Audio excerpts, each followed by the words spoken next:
Jewish Insights with Justin Pines on JBS is made possible in part by the clubs at Pearl River, New York, luxury rental communities for ages 55 and better, now leasing Phase 3 at the Reserve, and the B.L. Manger Foundation.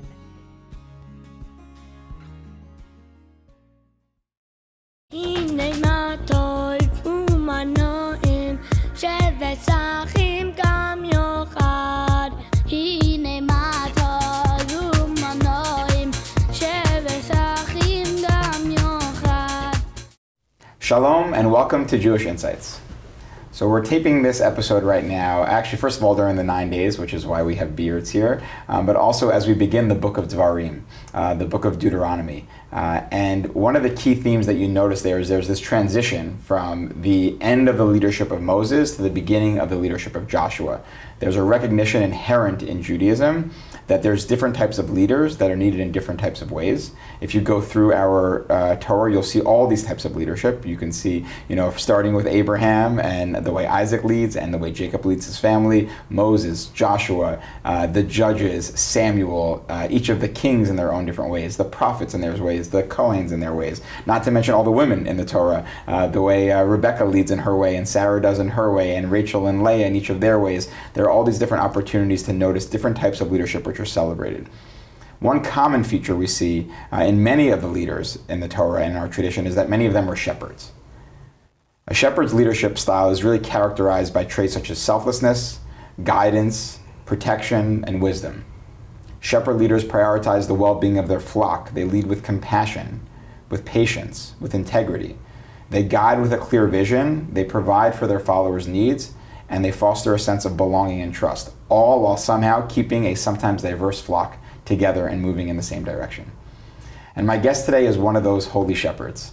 Rabbi Elie Weinstock is Senior Rabbi of the Jewish Center of Atlantic Beach on Long Island, where my family are members, and where Rabbi Weinstock has seen an explosion in membership and participation.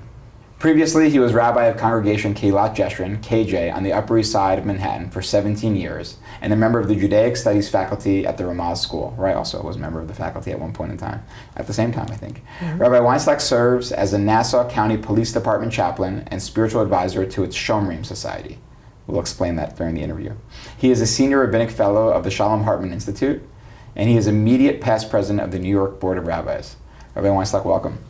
Thank you, Justin. It's great to be here. I'm almost, hope my parents are watching so they can hear about my shepherd leadership. I thought you were going to talk about how all types of leaders, and sometimes we need bearded leaders, especially as an Orthodox rabbi who sometimes gets passed over for the bearded rabbis. I'm just trying to fill that role as well. We're passing as bearded leaders today.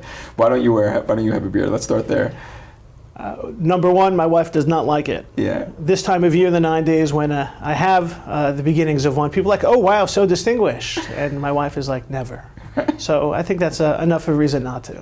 By the way, I'm exactly in the same boat. I used to have like a real big beard for the Omer and a real big beard for the 3 weeks. And now I use the right before Shabbat shaving opportunity because my wife is also not a fan of the beards. I remember I was once at a fellowship. We were in Israel and I was wearing a felt kippah, a felt yarmulke head covering. And we were having a discussion about the symbolism of the different head coverings. And someone asked me, why do you wear a felt head covering? And I said, because that's the one my wife likes. And it was well, now we know the true leaders behind the leaders. Exactly. Who make the decisions. Exactly. And also, I guess, clean shavenness has a certain reputation in the Jewish community of being a little bit more modern. So right. I guess I grew up with that. Noticed some rabbis who at some point grew beards, and who knows? We'll see where the future takes us. But as long as my wife calls the shots. No beard. Same. All right, so you mentioned growing up. I actually don't know that much about your childhood and how you ended up becoming, I've known you for so long, I don't really know your story and how you became a rabbi. Let's start with that. So yes, we have worked together, been on the faculty together, davened together, done a lot together. Mm-hmm. I grew up in New Haven, Connecticut. Mm-hmm. New Haven, Connecticut is college town, Yale University.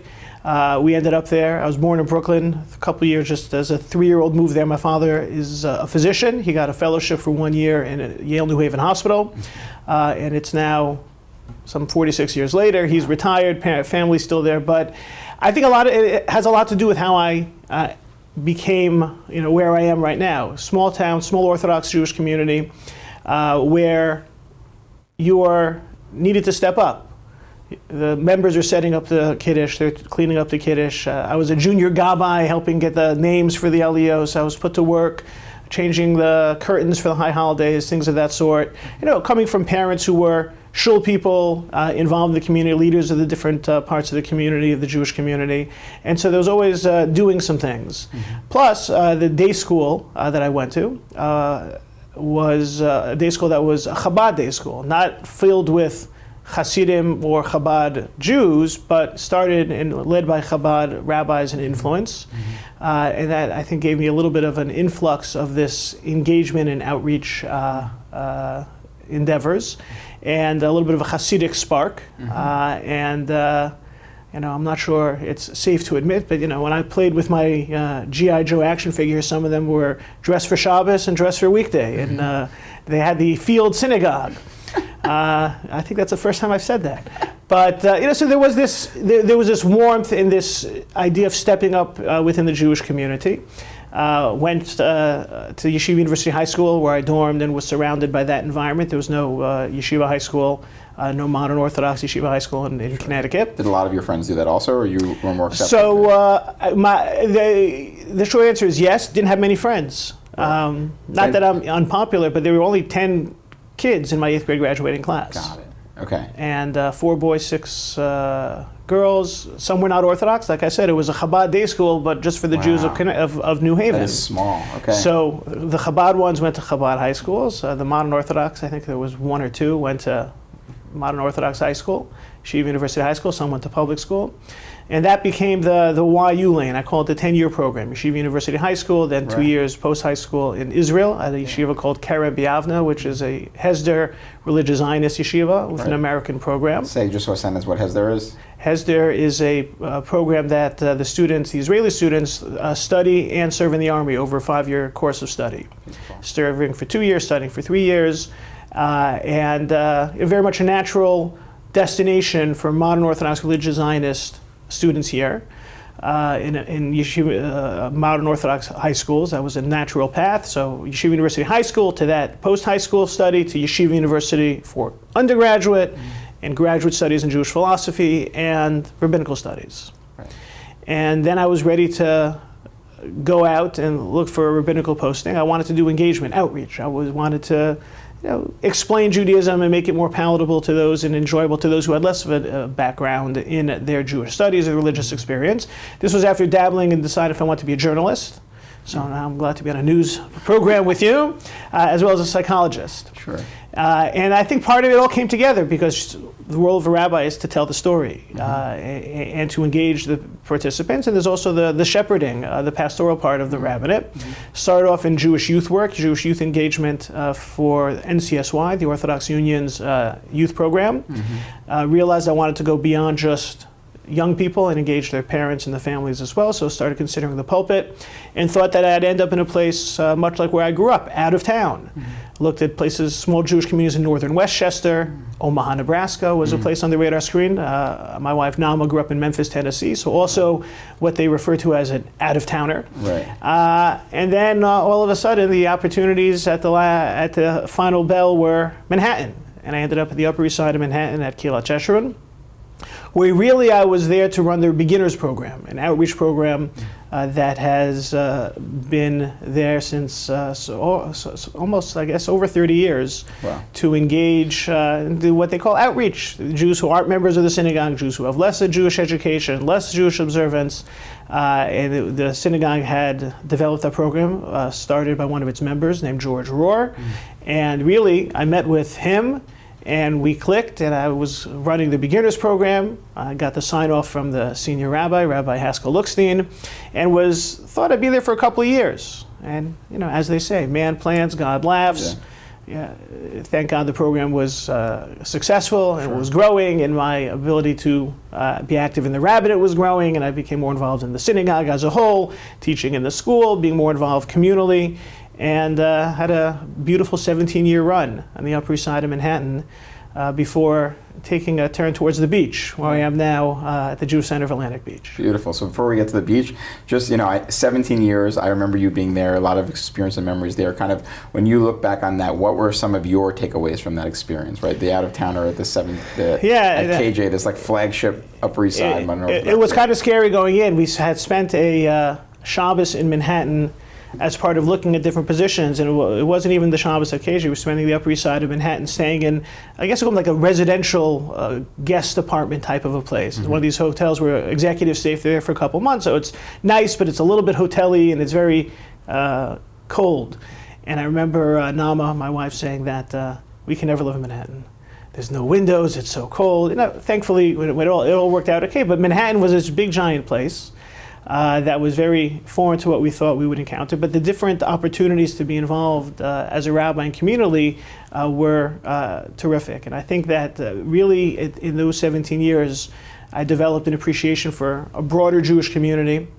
Someone who was looking to do engagement and outreach is already looking beyond the confines of my own synagogue or my own denomination or my own philosophy, but having a greater appreciation that there's activity in the other denominations. There's a big wide world of conservative Jewry and Reform Jewry and UJA Federation agencies trying to engage the larger population, and rabbis of different denominations, and the Torah being studied in different denominations, and all of that came from having Rabbi Luxin as the senior rabbi. That had been his rabbinate as well, UJA, National, North American Federation, New York Board of Rabbis, and so I was encouraged to try those places and spaces out. And all of a sudden, when the new rabbis are coming to the neighborhood, Orthodox, Conservative, Reform, I'm inviting them for a cup of coffee to get to know them and to welcome them to the neighborhood, or traveling to Eastern Europe or Russia or Israel with rabbis of other denominations. Or, as you mentioned, spending some time at the Hartman Institute, which has a majority of non-Orthodox rabbinical participation. And so I think that molded or melded my Orthodox, Hasidic-infused, Yeshiva University-educated worldview with something a little bit more cosmopolitan, which is what Manhattan does for kids who grew up in Manhattan. Kids who grew up in Manhattan are always a little bit quicker to adapt, a little bit more mature, a little bit more independent. They're taking the subway and the like. And so I think the Judaism here is a place where you develop that type of an attitude as well. Beautiful. I love that. A few notes on that. First of all, I just want to note how interesting that is, right? You think of someone's rabbinate, this piece that you're drawing out, this ability to go, you don't imagine rabbis spending their time running around meeting other rabbis, having coffee with them, and kind of going beyond the borders of the synagogue. And I love this idea, especially in a time right now where we're thinking a lot about how everyone's in their silos and they don't talk to anyone. Your ability to kind of be friends across, to your right and to your left, and through all of your work with Federation, New York Board of Rabbis, now, the Hartman Institute. I think it's fascinating. That's great. I want to ask you, and I could see how that infuses the work you're doing at the beach, which we'll get to momentarily. I want to ask you, before we move away from Ramaz and KJ, I know myself, when I was faculty at Ramaz, I had the opportunity to sit a couple times with Rabbi Luxin just to get his advice on things I was working on, and I really, he's, you can't put words to that. He's a very special person, and he's, continued the legacy of an amazing institution. What are some, when you think back on your time working closely with him, what are some things that have you've added to your back pocket that really stick with you? Maybe it's a story or a lesson or something, yeah. Well, Rabbi Luxin absorbed from his father an expression that he continues to express, and I think I absorbed as well, the idea of a rabbi as the Eved li Ovdei Hashem. The rabbi is the servant to the servants of God, and we're there to be there for them as needed, always willing to be there. The Ramaz ethos is one they always use of Hineni, here I am, quoting the prophet Isaiah, and send me, and Rabbi Luxin leads by example. He's always the one going out to visit the new mother, to visit the people in the hospital who are recovering. It's seeing that and being exposed to that for 17 years is a tremendous lesson.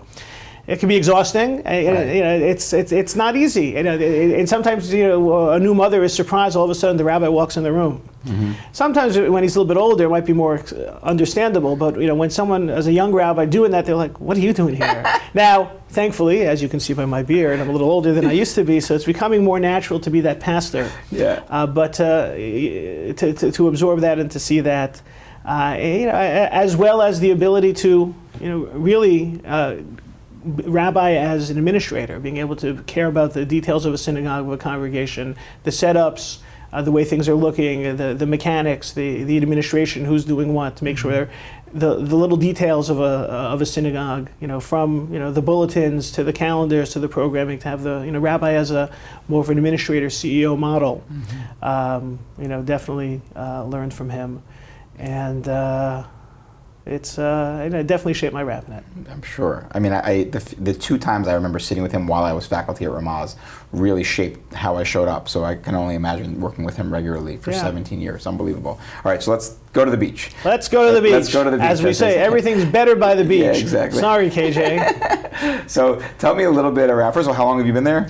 This is my 5th year. Wow, amazing. Okay, and tell me a little bit around kind of, I don't know if this has evolved, but kind of what your vision was and what that journey's been like and where it's going. Just, let's zoom out a little. Just give me what you're going for there. Sure. So Jewish Center of Atlantic Beach is a beachfront community. It's a synagogue 75 years old, really developed along the way Nassau County Jewry was, traditional, not so orthodox.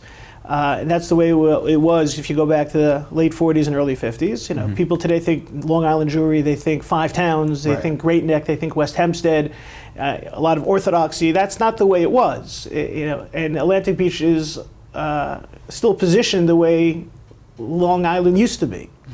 So it was very much a year-round community, small, primarily call them, traditional, maybe non-observant Orthodox, the way that used to exist in a lot of communities outside of the New York area. If you go back to New Jersey, Connecticut, Massachusetts, you had a lot of synagogues that were Orthodox but had non-Orthodox members, and that was the case in the year-round demographic. And of course, there was influx in the season. I call it the year-round and the seasonal. And the seasonal, could have also been, different levels of observance, but primarily it was the Orthodox seasonals who started a shul there, and it was the year-round. Season being the summer, obviously. Correct. Although things change, people were we're still in the summer, and people say, when's the longest Shabbos in the summer? Right. So I say my longest Shabbos starts Memorial Day and ends Simchat Torah after the holidays. That was where things developed, and of course it's the beach. It's popular. People move there, and I would say the synagogue was a very popular synagogue. From your family's involvement there for decades. Yeah. I remember Basil Herring was the rabbi when I started coming there in the 90s. So they've always had, it's always been a nice place to be. I would say the idea of it being a Jewish community, of an active Jewish community, or a year-round active Jewish community, took a lot longer to become more of an idea. The year-round population, wasn't necessarily as tied into to an even Orthodox community, and the seasonal summer people, second homeowners, whatever you want to call it, were there in the summer.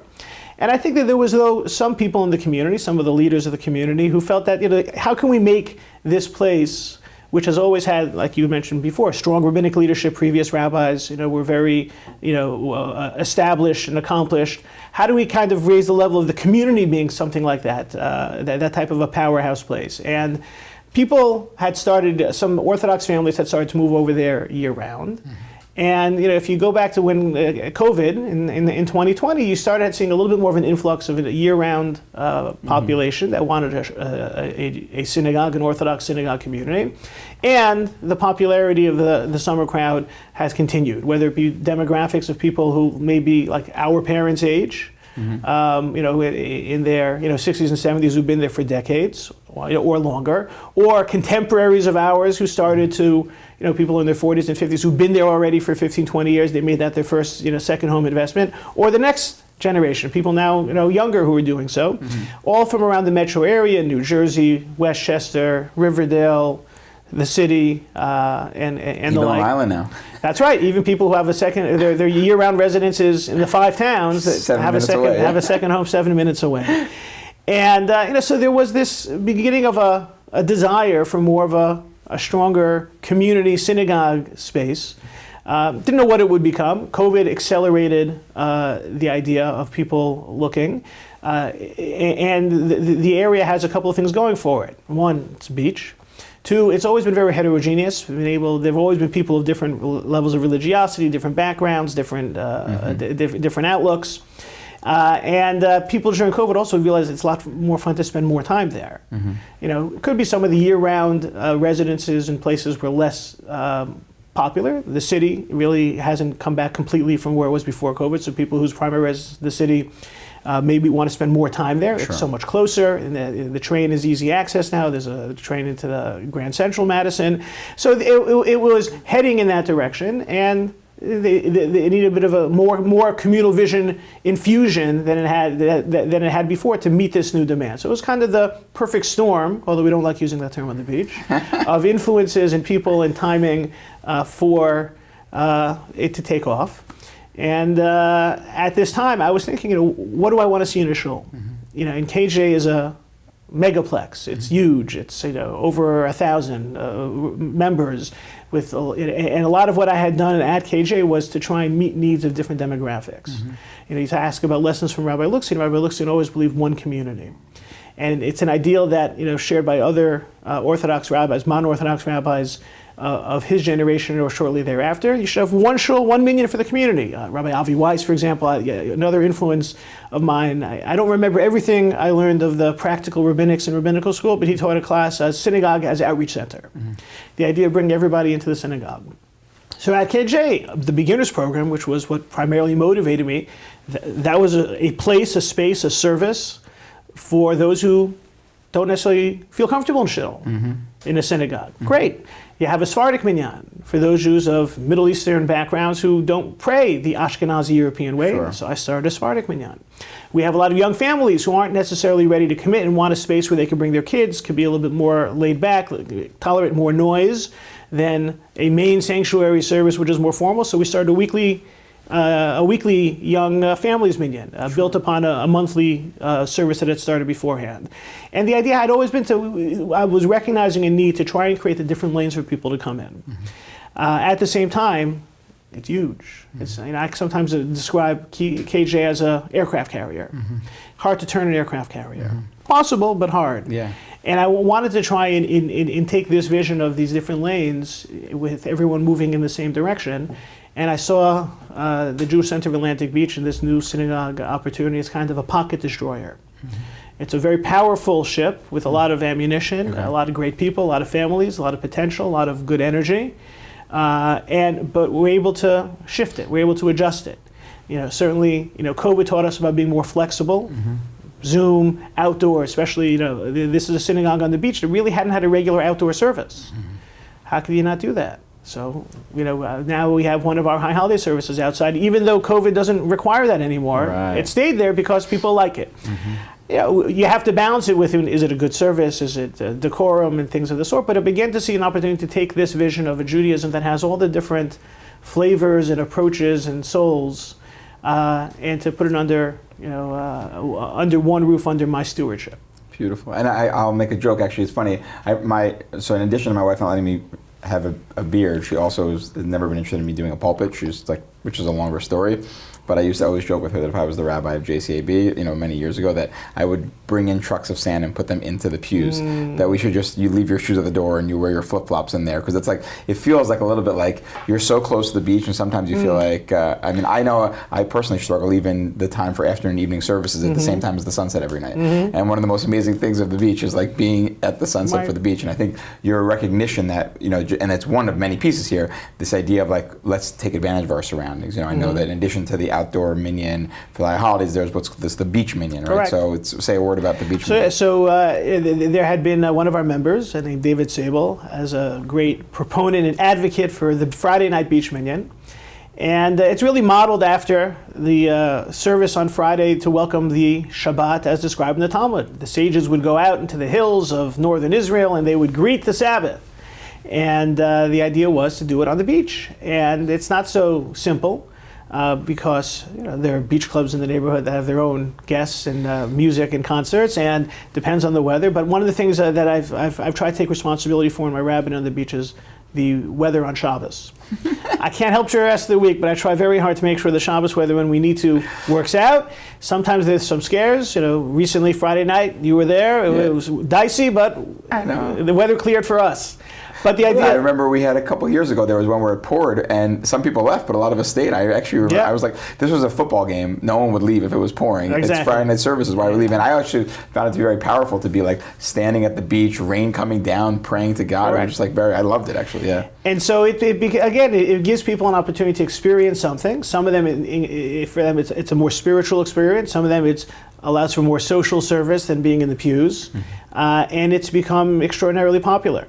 We don't do it every week because sometimes you do it too often, it becomes a little less special. But we try to schedule every couple of weeks, 6 or 7 times over the course of a summer season, from Memorial Day, into the high holiday season to do it. And it has opened up. People have said, why not do a sunrise service during the week when I'm like, I'm happy to be there. Bring, if you can get the 10 people, 10 men to show up. But certainly in the summer when sunrise is earlier at 4:35 in the morning, go for it. But it's the idea of recognizing that to try to find those experiences. And I think one of the beautiful things for me is that these services attract the variety of the Jews who are calling the Jewish Center of Atlantic Beach their home. Atlantic Beach has a distinction of being the only incorporated village in America that has one house of worship that house of worship is a synagogue. So you have other places that have a house of worship and it's a church. It's just the geography, non-Jews, Christians, and Muslims can drive to their services. And Jews can't, and Atlantic Beach is really, really small. But that means you have, especially as an Orthodox synagogue, you have those, and we said before, some of them are not necessarily observant. So you have members who drive on the Sabbath, and you have Jews who are more modern Orthodox. You have Jews who are maybe a little bit more further to the right religiously. In the various flavors of the Orthodox community, we have 31 flavors of Orthodoxy these days. I know people think of diversity, they think of like Reform and Haredi, but like within Orthodoxy, there's all those. So the beautiful thing in Atlantic Beach is you could have someone who is not ritually observant in the synagogue, and someone actually wearing a shtreimel. And when you're at the beach meeting, you have people in shorts and you have people in black hats and long coats. And I think people are interested in trying that experience, and that's not so easy to come by as a synagogue. As a cultural institution, 92Y, JCC, as Manhattan examples, you can do that. If you are more of a creative, less Orthodox, small O synagogue, less denominational, you can do that. It's just it's very encouraging, heartwarming, and a point of pride that we can create these religious experiences that, yes, people can have 10 men in a living room and do their own Friday night service, or they can try out with 150 people at the beach what it's like to have that different type of an experience. Beautiful. So one note and then one question. I wanted to add to the list you gave, that something that caught me by surprise was at the most recent beach meeting, I ran into someone. You mentioned there's kind of these old timers that are year-rounders that have been there forever, that are like that version of like traditional and would come to an Orthodox service. I know her daughter, never seen her ever in JCAB, and she was at the beach meeting with her, I think, niece and whatever it was, but it was like so interesting to see someone who's like they, even though I've never seen them in the synagogue, they found their way to the beach meeting, and it's someone who, like, I imagine 20 years ago when they were just in Atlantic Beach, wouldn't have found their way to anything that was happening in the Jewish community in that way. So I thought that was very powerful. I guess I want to really put like a dagesh, what do you say? Like I want to focus on what you just said, because I think it's very unique. We've mentioned, we think of diversity, we think of like here-to-here Reform and ultra-Orthodox, but even within Orthodoxy, there are lots of people that wouldn't pray in the same place or study in the same place or, appear on the same TV channel, for example, let's say. And I think one of the beauties is that you really have, you have multiple prayer services going on with different types of group on a given Shabbat, and I just wanted to hear you just a little bit share. That could have not been the case, right? It could have easily been that like the more black hatty people that are in Atlantic Beach could have been like, we're going to do our own thing in someone's backyard. We don't want any part of this, right? And or it could have been, we're going to take over the synagogue and make the people who are not look like us feel unwelcome. And instead, you've managed to make all those people feel welcome and go to the same kiddush after shul together and like the same beach minyan. So like I don't take that for granted. Like from where you're sitting, what's the secret sauce? Like how are you able to assemble such a diverse group and make it feel like a cohesive community? And but no one's like, I'm compromising my values. If I'm not comfortable in that service, I go to this service, that kind of thing. So first, I think the easy place to get everybody is Kiddush. Right. Because everyone comes for the food. Food is the great unifier in the Jewish tradition. So Kiddush is something, but creating the welcoming social space is also important. It's not automatic that people will come to the same Kiddush. When you have different people who have different levels of observance, mingling under the same tent. We literally in the summer have a tent where the Kiddush is, and we have some 750 people who will come out for that. Many of them were at services. Some of them prayed earlier and come back, and some of them haven't prayed any service and are, as they say, JFK, just for Kiddush. Right. So I think that Kiddush is easier, but I think that there is a willingness for Jews to come together. I think if it's able within the rubric of recognizing that everyone gives a little and gets a lot. I think that there will always be certain preferences that you can't do everything all the time in one synagogue. There's a recognition that, for example, we have separate seating.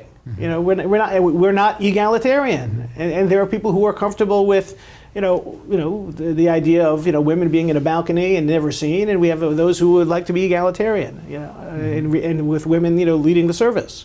So I think that if we try to first, everyone has to be willing to be mitzam same, right? That's the idea of give a little bit of themselves, constrict themselves a little bit, hold themselves back, and recognize you don't have to be your fullest self all the time, and to create some sort of common space. And I think that happens in Atlantic Beach. It's natural because people are there, and they know that there's a difference. At the same time, it needs a conductor that, yes, I recognize and validate that there are more rigorous flavors of orthodoxy, and there are those who describe that as too fundamentalists, and then there are those that are more open, and those would be described as outside the pale. I think there has to be trying to recapture almost the idea of machloket l'shem shamayim. We can have differences that we genuinely believe in, but we still believe in the people that transcend those differences. It's interesting, the idea machloket l'shem shamayim, the Pirkei Avot, Ethics of the Father, says that if you have a dispute for the sake of heaven, the expression is that sofa lihitkayem, which really means it will endure. The differences endure. It's not that the differences get resolved if it's for the sake of heaven. Everyone remains, okay, I prefer this religiously, I prefer this religiously. But we're still the same people. Beautiful. I think that's something I definitely picked up. One of my heroes on diversity or tolerance and pluralism is Tal Becker. Who's the vice president now of the Shalom Hartman Institute, a terrific guy. And he has a couple of articles about difference, that I learned about when I was at the Hartman Institute. But it really boils down to the Talmud, which describes the disputes between Hillel and Shammai, where at the end of the day, Elu ve'elu, very classic, often taught as a pluralistic text. These are the words of the living God, but the law follows Hillel. So the postscript of that is the Talmud starts asking, why Hillel? And one of the rationales given is that Hillel was able to understand where Shammai's coming from. Maybe sometimes put Shammai's views first before relying upon his views. And I think that there's the secret sauce is that there is, if the people are in the same place and can be convinced of the value of each other as people, as Jews, as part of a Jewish community, while giving them the space to express their individuality or their religious individuality, and validate that, you can find the common denominator. Amazing. It's hard. Yeah. I sometimes say, and I guess no one's watching, right? Yeah. So in the cone of silence here, I think it's exhausting to lead a synagogue. Yeah. To lead a synagogue that tries to do this. Right. I sometimes, in the summer we have a lot of guest speakers, so I speak, sometimes I have a lot of guest speakers, and so people, oh, Rabbi, you didn't do anything this Shabbos. You got to let someone else speak, and someone else taught the class, and you have some help with your colleagues. Right. I say, I'm exhausted, because to hold the community together is, in a certain sense, literally physically holding. Right. That, how you introduce the speaker, how you run the service, how you greet the people, it's all part of, that welcoming ethos. Beautiful. First of all, I love the phrase, you have to give a little to get a lot. I think that's an important thing for us to remember. And I think also this vision of, walking a line where you can carry diverse audiences and everyone really feel like they're part of something special. I wish we need to like scale that beyond and beyond. You mentioned the guest speakers.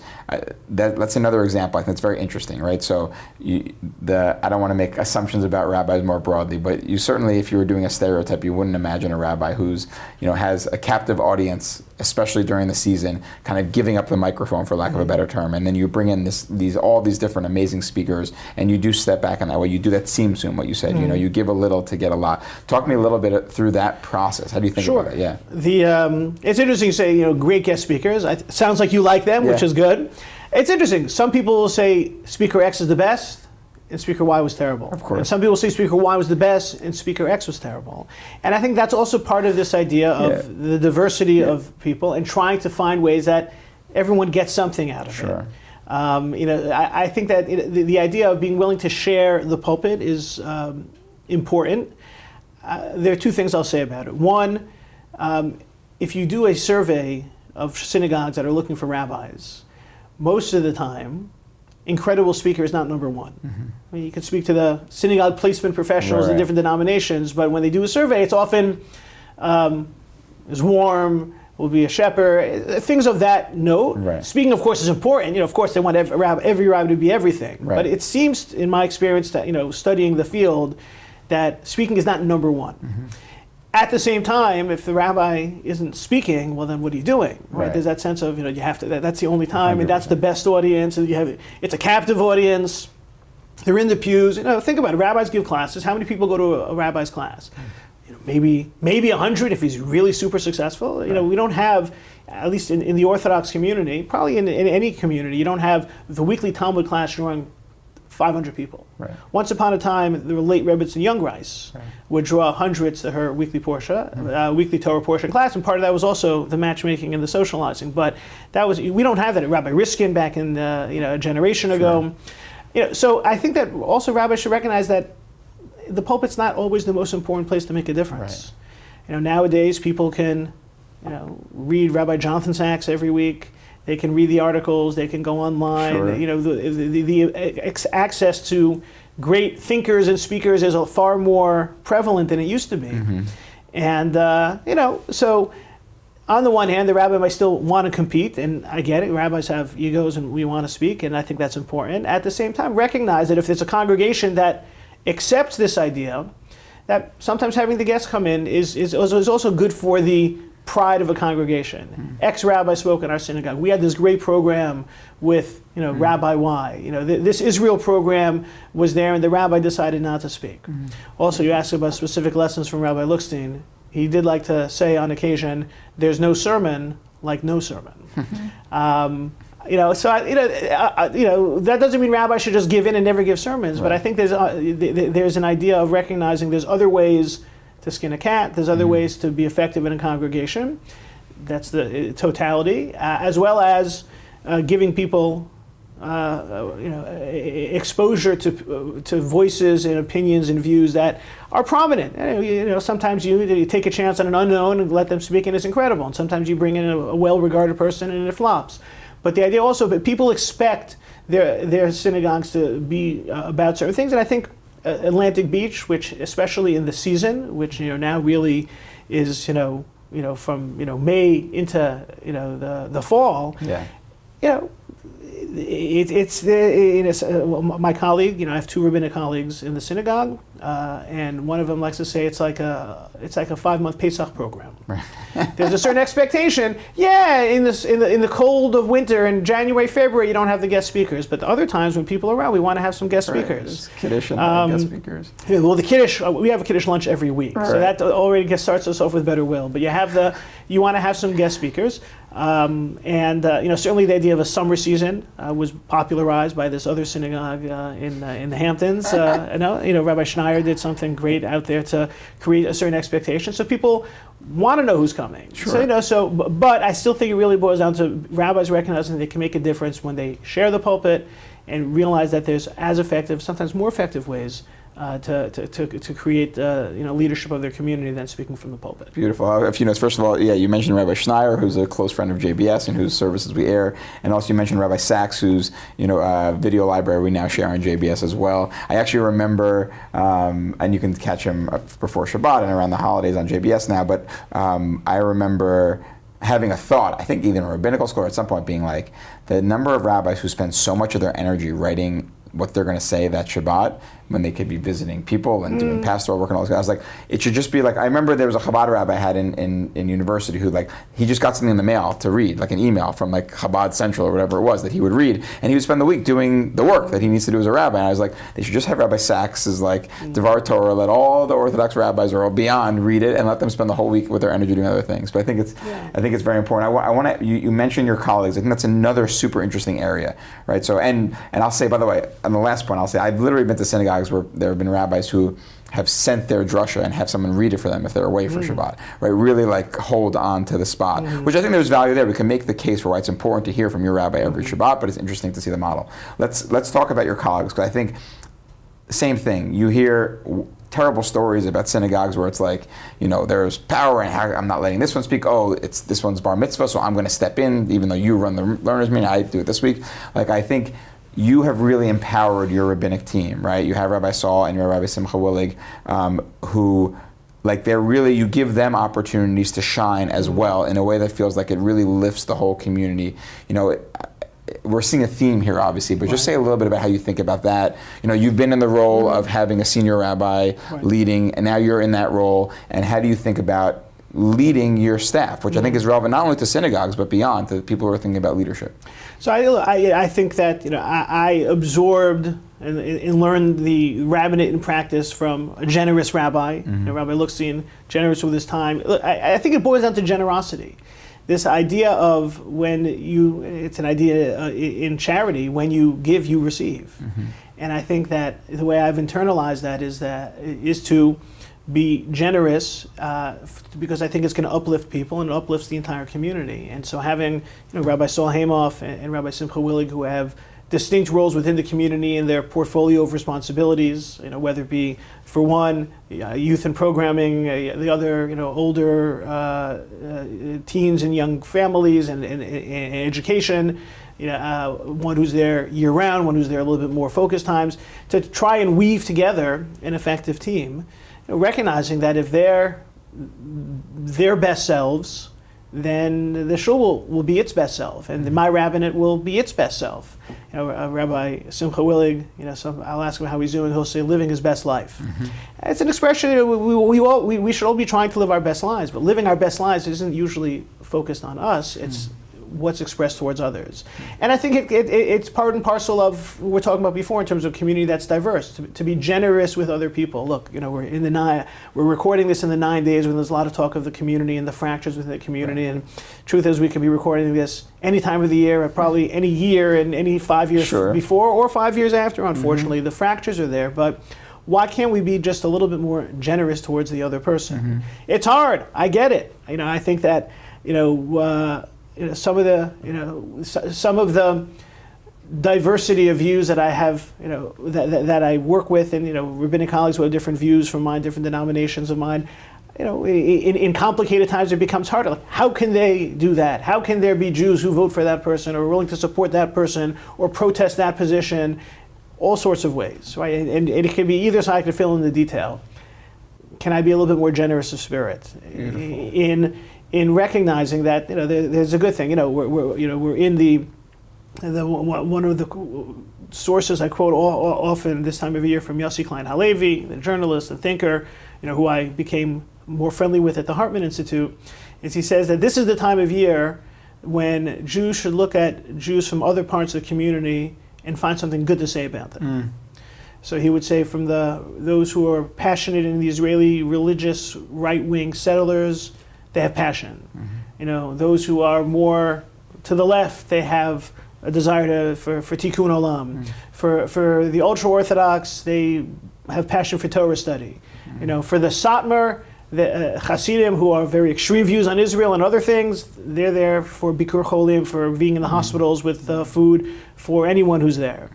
Try to find the strand. If you're Orthodox and you don't appreciate the non-Orthodox movements, well, they're there with Jews who are kind of on the verge of falling away from the community and there to give them some religion. So I think it's that is something that resonates deeply within me, and I think it shows in terms of the way I approach my community, my rabbinic colleagues. It's a good thing that I say it out loud, because hopefully I'll remember that next time I start thinking about that guy.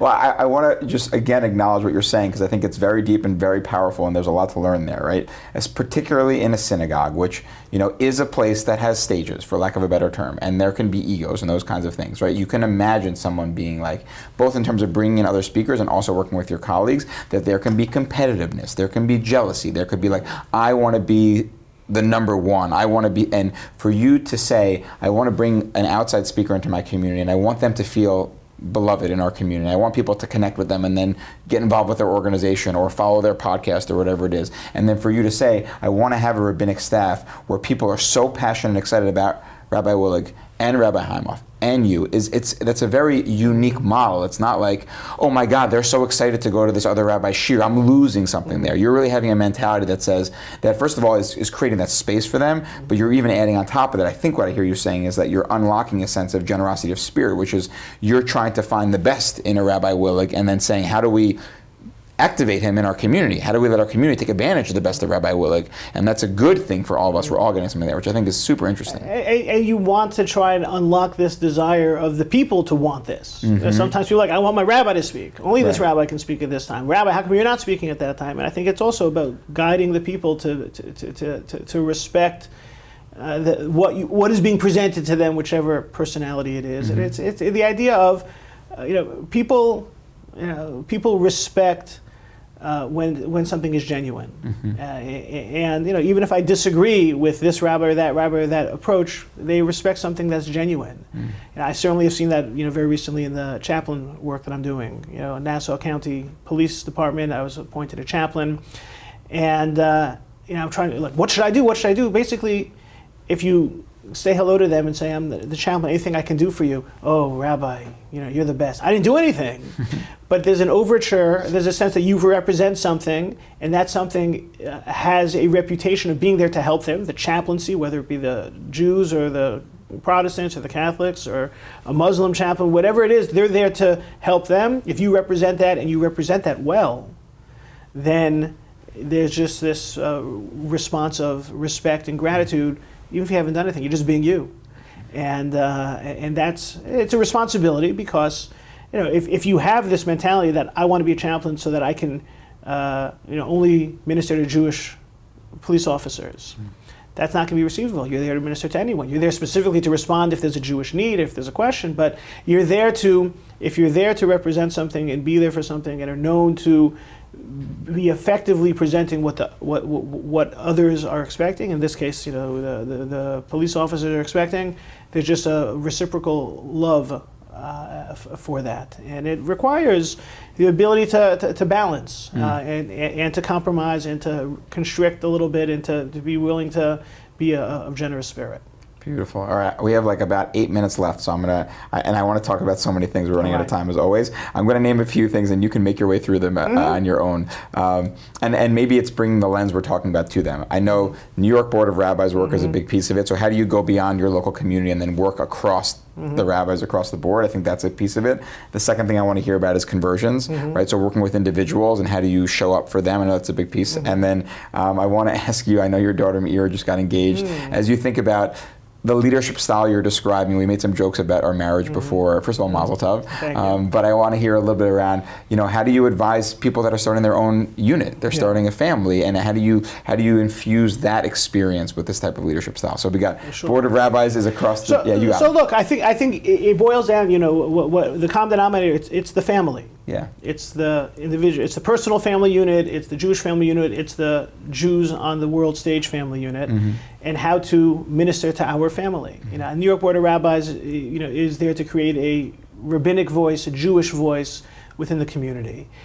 At some point, on a certain level, it's much more high level. It's there to be there in the room when municipal, local, state government officials are talking about things that are relevant to the Jewish community, and there should be a rabbinic voice there. It's also there to try and string sew rabbis together to be effective, to be helpful towards them. And that to me was what was exciting. And that's why I started saying yes, and that's the biggest mistake you can make, is say yes to Rabbi Joe Potasnik, because he'll also a friend of JBS. Give him an inch, he'll take a mile. I love Joe, and I was happy to do it. But it's you're there to try and be that rabbinic voice where necessary, and also try to find ways to get rabbis together. Like, think about how long it took us to get a date for this. Right. And that's just 2 rabbis, texting a little bit. Expand that to 800, and wow. Everyone has. It's like the Ben Gurion joke about being a prime minister to 3 million prime ministers. Right. For sure. So, but it's about trying to create the rabbinic family to be effective, whether it be so they get the information, that they present the voices that the NYPD needs to hear, or the governor's office needs to hear, or the chaplaincy. The New York Board of Rabbis has prison chaplains and institutional chaplains, and to ensure that the seders are there for those rabbis. For some rabbis it's irrelevant, but we're stronger together. Mm-hmm. To be a rabbinic voice for UJA Federation, and so it's that religious rabbinic voice for the community, Jewish and otherwise, to sew rabbis together. It sounds it's the rabbinic impossible. Family. No, it is. We can't agree on anything. So how do you represent 800 rabbis? So that's why you'll have some rabbis who are members who have no idea what's going on. Right. It becomes it basically it is an organization that takes that rabbinic community and puts it in places so that it extends its voice as much as possible. But sometimes the average Joe's not going to know about it. Mm-hmm. It has to try and engage the average Rabbi Joe as well, and that's what Rabbi Joe Potasnik does by leading the organization, and that's where the officers and the president plays a role to try and try and further that. And you have a 2-year term, and you're done. And you don't even realize you barely started. Right. But as we're quoting Pirkei Avot, Lo alecha hamlacha ligmor. It's not to finish the job; you just have to do it. But that's, I think, the rabbinic family. Yeah. I think on the conversion side of things, there's also a family dynamic. It's we're Jewish within the family of nations, and sometimes that family of nations wants to be part of the Jewish nation. It's a much larger discussion about should we proselytize or not, and shouldn't we, the Jews are so small in number that we should, so few in number, we should be more of them. I don't believe in the proselytizing, but I do believe that conversion these days is more often than not about the Jewish family. The reality is, I think I only know the Orthodox numbers, but it's what I hear from non-Orthodox colleagues as well. Very often it's about a family dynamic. Mm-hmm. It's very strange that the Talmud is very negative against conversion for the sake of a relationship, but halacha was able to evolve, and by the time you get to the modern era, all of a sudden, conversion for the sake, not for the sake of marriage, because conversion should always be an independent choice on the part of the convert. Sure.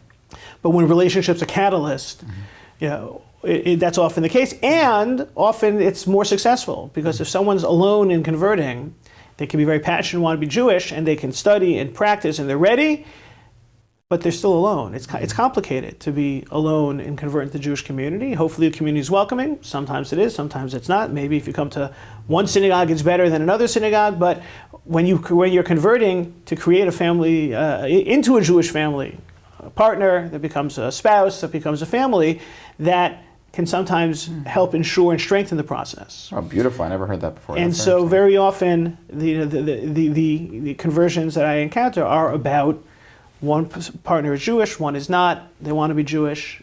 Maybe they wouldn't have thought about it otherwise. Each case is unique, but it's really about the Jewish family and ensuring the Jewish family. And if you have a situation where someone is looking to marry a non-Jew, and they can go down that path, which has complications for the future of that family as being a Jewish family. From a halachic perspective, if the woman is not Jewish, the children are not halachically Jewish. If the woman is Jewish and the man is not, the children may be halachically Jewish, but what kind of Jewish home will that be?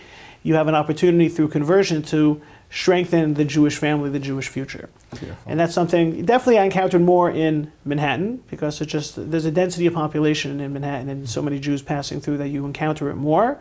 But I guess I developed a little bit of a expertise. Sure. And I get cases all the time, and sometimes you have people who were raised Jewish, but maybe their father was, or mother wasn't Jewish, or mother had a non-Orthodox conversion. So within the Orthodox community, now I would say conversion is a lot about the Jewish family, strengthening the next generation and creating a Jewish family where there may not have been one as strong, or putting people on a path. And I think conversion is very much about that. And there are other situations. Parents who are adopting children who aren't Jewish and need converting. That's also a family dynamic. So I think for me, the conversion is very much about the next generation of the Jewish family.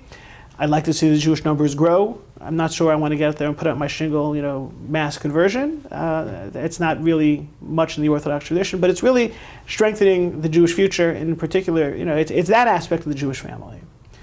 And then, then they're their own personal families. Right. It's a subject I think about. It's something that's in the culture a lot now in terms of the shrinking populations in Europe, maybe even America.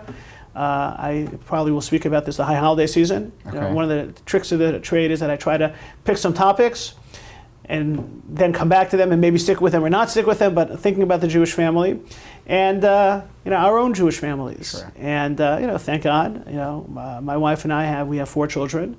And that allows us to be, I guess, responsible for the growth of the Jewish family. Another line I use from Rabbi Luxin, he always likes to say that the birth of a 3rd child in a Jewish family that's able to have 3 children or more guarantees the growth of the Jewish people. Because what's the replacement rate? Right. Like 2.2. We haven't figured out how to have the 0.2 kids. So if you have 2 kids, the Jewish people are shrinking. 3 kids, Jewish people are growing. And so families that are blessed with 3 children or more, growth of the Jewish people. What's the next generation going to look like? And I guess until right now in our family's lives, it was, all right, we're raising our kids, but now I'm starting to think about what comes next. And I think that's, have to,